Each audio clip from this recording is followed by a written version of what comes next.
नमस्ते सदावत्सले मातृभूमि। हम लोग चर्चा करने जा रहे हैं भारत एक ऐसे ऊहापोह में फंसा हुआ है जिसमें आज के आधुनिक कानून हैं, कानूनों के विभिन्न इंटरप्रिटेशन हैं। हाई कोर्ट के अपने हैं, सुप्रीम कोर्ट के अपने हैं।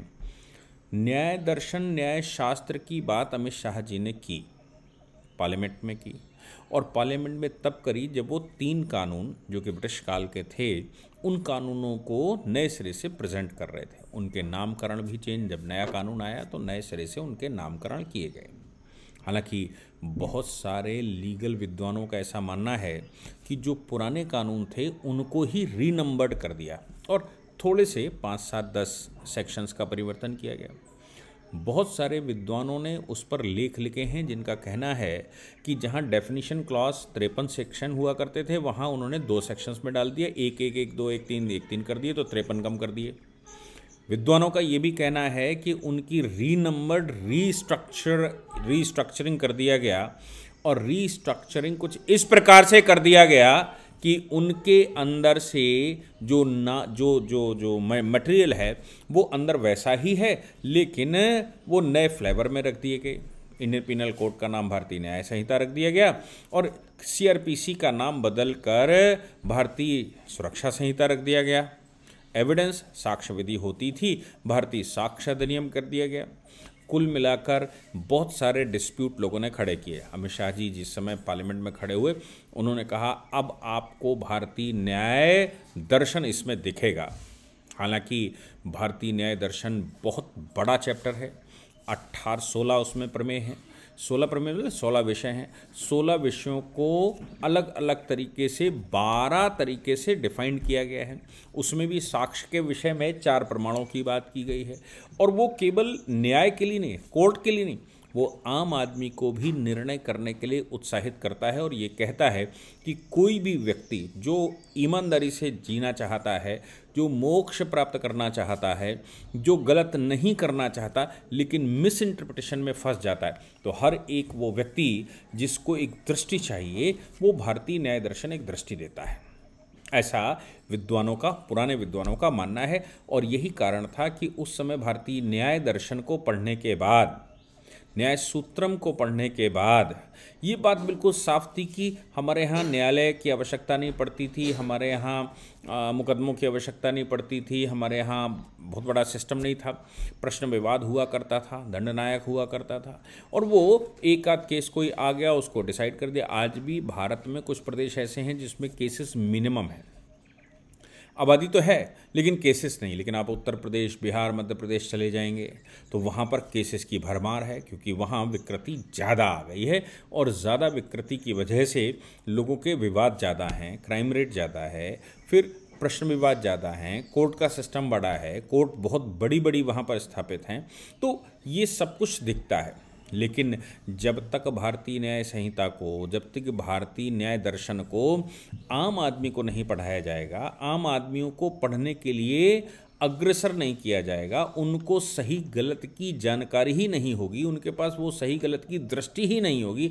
जिसके पास दृष्टि ना हो तो आंखें तो होंगी, दिखेगा तो, लेकिन दृष्टि विहीन होगा, उसका मस्तिष्क शून्य होगा, और मस्तिष्क अगर सही से ऑब्जर्वेशन नहीं कर सकता तो फिर अब ऐसी परिस्थितियों में हमारे कोर्टों में भी, मैं ऑनरेबल जस्टिस विवेक ठाकुर जी के विषय में जितना जान पाया, वो भारतीय न्याय दर्शन को बड़े अच्छे से जानते हैं, भारतीय विधाओं को अच्छे से जानते हैं, भारतीय प्रॉस्पेरिटी को समझते हैं, भारत की अपनी नीति को समझते हैं। इसलिए उनके न्यायालय में जो निर्णय आया वो निर्णय भारतीय न्याय दर्शन को कहीं न कहीं दर्शाता है, इसमें कोई शक नहीं है। लेकिन सवाल यहाँ पर यह भी है कि भारतीय न्याय दर्शन जो कि भारतीय व्यवस्था का घोतक है, भारतीय न्याय दर्शन क्या विदेशों से आए हुए अर्ध दर्शन या भटके हुए दर्शन को सेटिस्फाई कर पाएगा?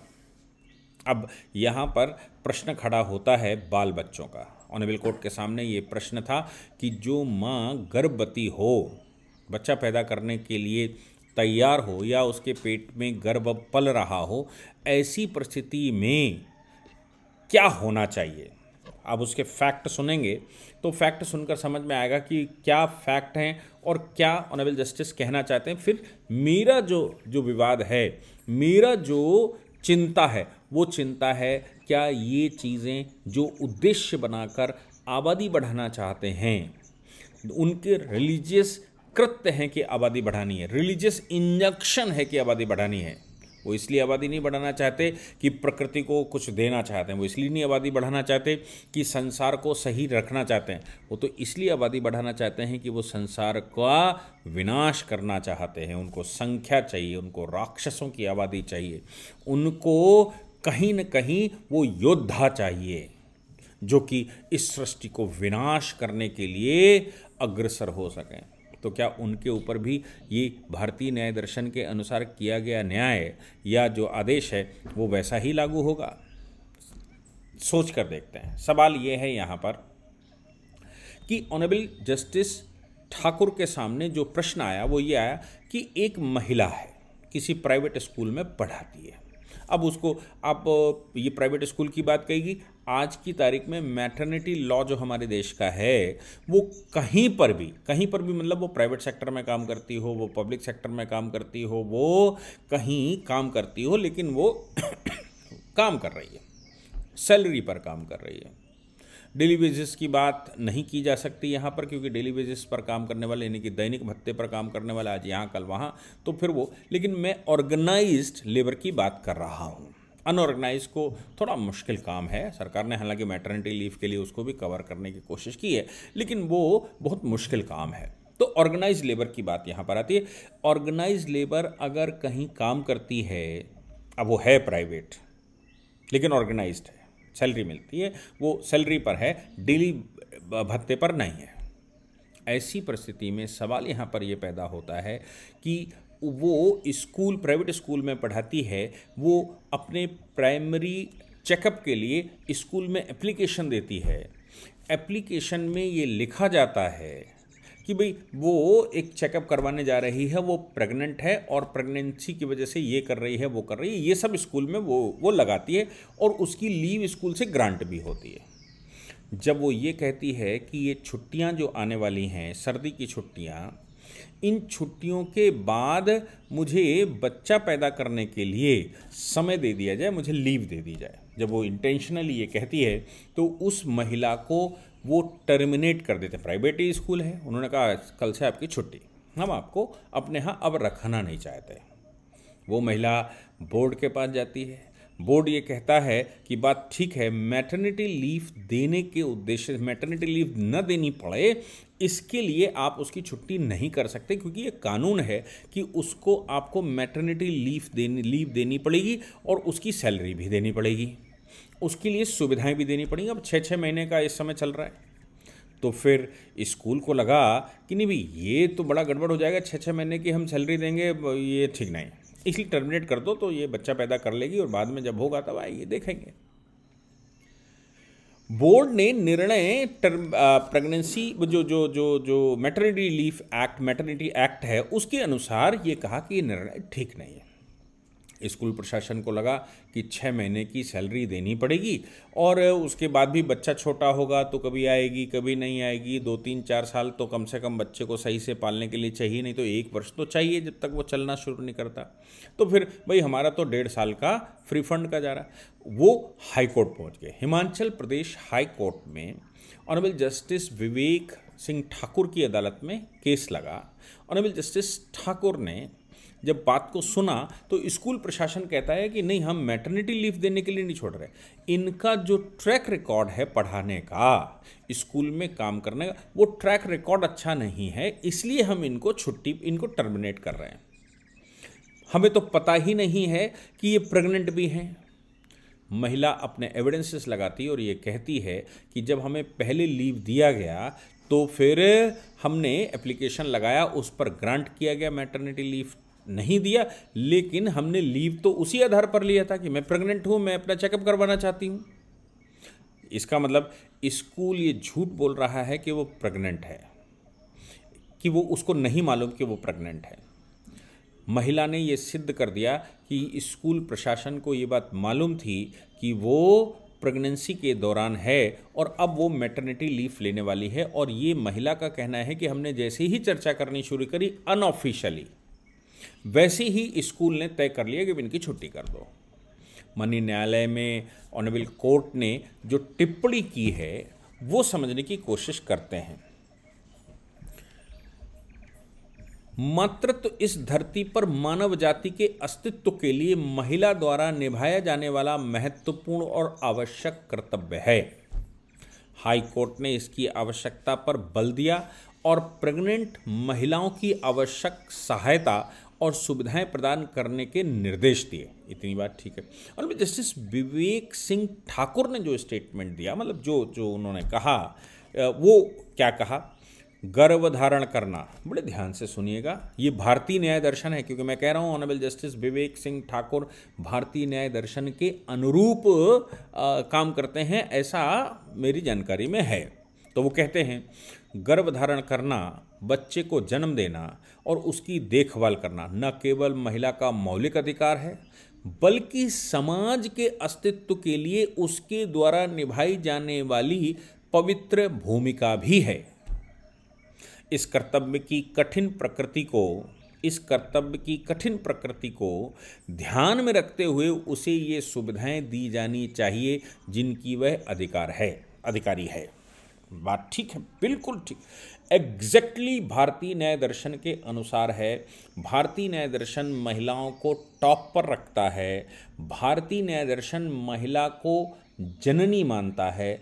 भारतीय न्याय दर्शन इस विश्व की सृष्टि में महिला का सबसे बड़ा योगदान रखता है और यहाँ तक कि तमाम प्रकार के शास्त्रों में महिलाओं के सम्मान की, महिलाओं को ग्रह में अधिकार की, और जब आप वेद उठाना शुरू करते हैं तो वेदों में भी इस प्रकार की चर्चाएं मिलती हैं, जिनमें वो कहते हैं, जब राजा सुबाहु की बात करते हैं, जो अच्छे राजा थे, एक सुकर्ण और सुबाहु की चर्चा है वेद में। सुकर्ण और सुबाहु, ये उत्तर वैदिक काल की बात है, यजुर्वेद की बात मैं कर रहा हूँ, उसमें चर्चा है। और चर्चा ये है कि सरस्वती नगर, जो कि सरस्वती प्रदेश, जो मैं मानकर चलता हूँ कि जम्मू कश्मीर और उधर का एरिया लगता होगा, और दूसरा प्रदेश गंगा जमुना प्रदेश है। गंगा जमुना प्रदेश आज का उत्तर प्रदेश, दिल्ली भी उसमें शामिल हो सकता है, मतलब दिल्ली के इस तरफ से आज का उत्तर प्रदेश। गंगा जमुना प्रदेश में राजा सुकर्ण शासन कर रहे हैं, लेकिन वो कर वसूली के चक्कर में अपनी अय्याशियों को पूर्ण करने के लिए इतना कर वसूलते हैं कि वहाँ महिलाओं का अपमान होता है और गलत होता है, महिलाओं के खिलाफ अत्याचार होते हैं, महिलाओं को भोग का साधन समझना शुरू कर देता है प्रशासन वर्ग। उधर राजा सुबाहु ऐसे हैं जो महिलाओं को पूरा सम्मान देते हैं, महिलाओं को उत्कर्ष पर रखते हैं। वो उसमें एक चर्चा है, सुबाहु पूछते हैं अपने गुप्तचरों से, महिलाएं तो हमारे राज्य में सुरक्षित है ना? फिर वो महिला मंत्री से ये पूछते हैं कि तुम महिलाएं को पूरा अधिकार है कि नहीं है, महिलाएं शासन कर रही हैं। तो उन्होंने घरों में तो शासन महिलाएं ही करती हैं, लोग हंसते हैं उसमें। लेकिन वो साथ में कहते हैं कि महिला को कोई प्रताड़ित तो नहीं करता, क्योंकि जिस राज्य में महिला सुरक्षित ना हो, जिस राज्य में महिला को सम्मान ना हो, जिस राज्य में महिला को सबसे ऊपर ना रखा गया हो, भगवती देवी का अवतार ना माना गया हो, ये मैं कह रहा हूँ, उस समय भगवती देवी की चर्चा उसमें नहीं है, न माना गया हो, वो राज्य सुरक्षित नहीं हो सकता। और इन बातों को ध्यान में रखते हुए सुबाहु ने जब सुकर्ण के ऊपर हमला किया है, तो सुकर्ण की जनता सुबाहु के साथ खड़े होकर सुकर्ण को गिरफ्तार करवाती है और सुबाहु को अपना राजा घोषित करती है, कहती है कि मैं राजा सुबाहु के राज्य में शामिल हूँ। इस तरह गणराज्य बढ़ा। तो आप समझ लीजिए कि महिला को किस स्तर पर रखा गया। हालांकि विकृतियाँ बीच में आना स्वाभाविक है, और उन विकृतियों में ही महाभारत उसका एक उत्कृष्ट उदाहरण है, जिसमें द्रौपदी के साथ जो अत्याचार हुआ उसका परिणाम क्या निकला, ये देखने की बात है। सवाल यहाँ पर यह आता है कि भारतीय न्याय दर्शन में महिला को सर्वोच्च स्थान दिया गया है और ऑनरेबल जस्टिस विवेक सिंह ठाकुर उसी का निर्वहन कर रहे हैं। लेकिन अब सवाल यह आता है कि विदेशी आक्रांताओं को फॉलो करने वाले लोग जिनका उद्देश्य सिर्फ इतना है आबादी बढ़ाओ, लोड चाहे कितना ही हो। तो मुझे लगता है इस आदेश में एक क्लॉज और जोड़ा जाना चाहिए था कि जिनके एक या दूसरे बच्चे के लिए ये सारी सुविधाएं देना सरकार का दायित्व बनता है, लेकिन जब तीसरे बच्चे की बात आती है तो मैटरनिटी लीव नहीं दी जाएगी। तीसरे बच्चे की बात आती है तो कोई सुविधा नहीं दी जाएगी।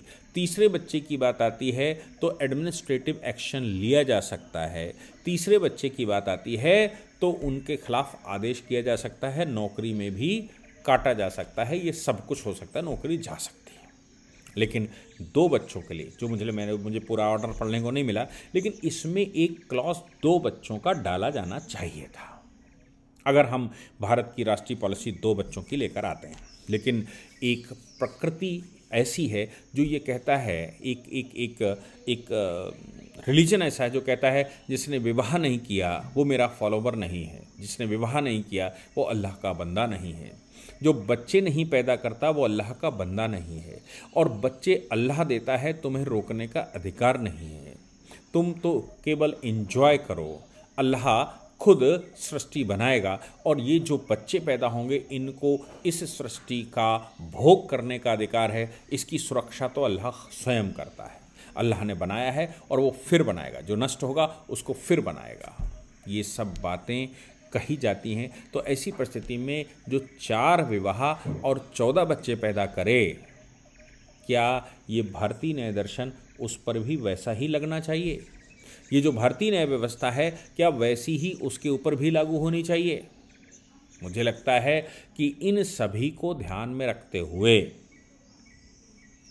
इस तरह के ऑर्डर को बड़ी सावधानी के साथ लिखा गया होगा और थोड़ा और क्लैरिफिकेशन होना चाहिए। हो सकता है, मैंने चूँकि जजमेंट पढ़ने को नहीं मिला, ये एक लीगल वेबसाइट पर जजमेंट पड़ा हुआ था, उनके अपने इंटरप्रिटेशन है, तो हो सकता है कि ऑनरेबल जस्टिस विवेक सिंह ठाकुर ने लिखा हो पहला और दूसरे बच्चे के लिए, लेकिन इनको मतलब नहीं है। इनको तो ये जो वेबसाइटें हैं इनका मतलब है कि किसी प्रकार से विद्वेष पैदा किया जाए, और ये खास तौर से मैसेज जो ऑनरेबल जस्टिस विवेक सिंह ठाकुर का है, ये मैसेज वो उन धर्मावलंबियों को देना चाहते होंगे, इसलिए इसको हाईलाइट करने की कोशिश करी कि वो उनको देना चाहते होंगे कि तुम बच्चे पैदा करते हो, सरकार तुम्हारी पूरी मदद करेगी। हालांकि इस केस में ऑनरेबल जस्टिस ठाकुर ने एक बड़ी ग्रांट दी है, और इस ग्रांट में उन्होंने कहा है कि इस महिला को हर्जाने के रूप में कुछ लाख रुपए, मुझे लगता है 15 लाख रुपए की चर्चा की, ये मुझे ध्यान में नहीं आ रहा, 15 लाख रुपए ये हर्जाने के रूप में इनको दिया जाए। 15 या 13 लाख रुपए हैं, हर्जाने के रूप में इनको दिया जाए। 15 लाख रुपए हैं, हर्जाने के रूप में इस महिला को दिया जाए। चूँकि मानसिक रूप से आपने प्रताड़ित किया है, उसको हाई कोर्ट तक केस लड़ना पड़ा है और आप उसकी मैटरनिटी लीव न देनी पड़े, इसलिए आपने उसको टर्मिनेट कर दिया है। ये बात ध्यान में रखी जानी चाहिए। इसलिए उन्होंने कहा हम बहुत सीरियस हैं इन मामलों में, और हम इन मामलों में इतने सीरियस हैं कि अगर इस पर आप पर हमने पेनल्टी न लगाई तो भविष्य में फिर से करोगे। ये मैसेज हिमाचल प्रदेश में जाना चाहिए कि हम इन मामलों में कितने सीरियस हैं। जय हिंद, जय भारत, वंदे मातरम।